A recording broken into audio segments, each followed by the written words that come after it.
হাতে গোনা দু চারটে বন্ধু থাকুক, যাদের সাথে মজা করতে গেলে দুবরা ভাবতে হয় না, ফোন করতে গেলে ঘড়ি দেখতে হয় না, যাদের সাথে সম্পর্কটা একদমই ফর্মাল হয়, যাদের গায়ে অনায়াসে পা তুলে ঘুমিয়ে পড়া যায়, যাদের যখন ইচ্ছা জড়িয়ে ধরা যায়।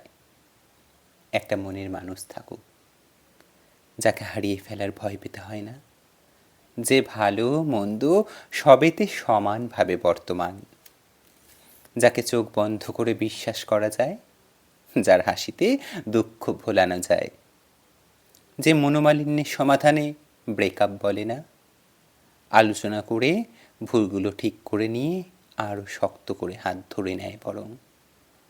গুটি কয়েক আত্মীয় থাক, যারা আসলেই আত্মীয়, যারা সত্যিই ভালো চায়, হিংসা করে না, প্রয়োজনে আত্মীয়ের ভূমিকা পালন করে।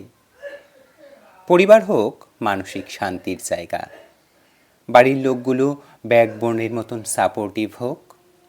দিনের শেষে মনে হাজারো অশান্তি নিয়ে বাড়ি ফিরলেও বাড়ির লোকগুলোর সাথে সময় কাটিয়েই মন ভালো হয়ে যায়। জীবনে মানুষ অল্পই থাকুক, হাতে গোনা বা গুটি কয়েক, পরিসর ছোট হলে শান্তি থাকে জীবনে। জীবন অনেকটা রেডিওর মতো, তাতে বিভিন্ন ধরনের ফ্রিকোয়েন্সি নিয়ে হাজির হয় বিভিন্ন বিভিন্ন মানুষ, অসংখ্য মানুষ। সব মানুষের সাথেই আমাদের ফ্রিকোয়েন্সি ম্যাচ করবে এমন কোনো কথা নেই। বহু মানুষ জীবনে আসে, যাদের সামনে দাঁড়ালে ঝিরঝির করে সব কিছু, অস্বস্তি হয়, কষ্ট হয়, শান্তি পাই না। ওইখানে থাকতে নেই, এগিয়ে যেতে হয়।